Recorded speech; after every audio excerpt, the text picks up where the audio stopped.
దాంతో బలవంతంగా అంతకుముందు అదేది నారు పోసిన వాడే నీరు పోయిడా అన్నటువంటి ఫార్ములాతో ఎంతమందిని అన్నారు. ఇప్పుడు మన అమ్మ నాన్నలకు సంబంధించిన కుటుంబాలు చూడండి, ఎంతమంది పెదనాన్నలు ఎంతమంది ఉంటారు సంఖ్య.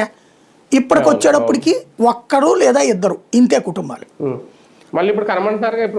ఇప్పుడు మళ్ళీ కనమంటున్నారు. అదే వైఫల్యం. అది పక్కన పెడితే ఆ కారణంగా ఏమైపోయింది, దక్షిణాదిని బాగా అమలు చేసింది ఎడ్యుకేటెడ్ కావడం వల్ల, నార్త్ ఇండియా చేయలే. ఇంకోటి ఏమైందంటే దక్షిణాదిలో మన ప్రాంతీయ పార్టీల మీద ఎక్కువ డిపెండ్ అవుతాం, మనం విపరీతంగా ప్రేమించేస్తాం.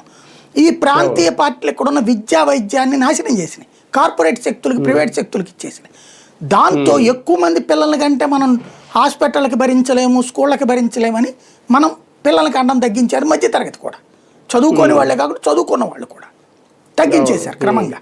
ఈవెన్ చదువుకునేటువంటి వాళ్ళు కూడా ఎక్కువ మంది పిల్లల్ని కష్టమని చెప్పేసి చేశారు. హాస్పిటల్లో ఫ్రీగా కుటుంబ నియంత్రణ ఆపరేషన్లు, పైగా 500 రూపాయలు 1000 రూపాయలు ఎదురిస్తారనేటప్పుడు కూడా జరిగిపోయినాయి, ఏళ్ల తరబడి సాగిపోయింది. దీంతో మన జనన రేటు తగ్గింది, వాళ్ళ జనాభా రేటు పెరిగింది అటు పక్కన.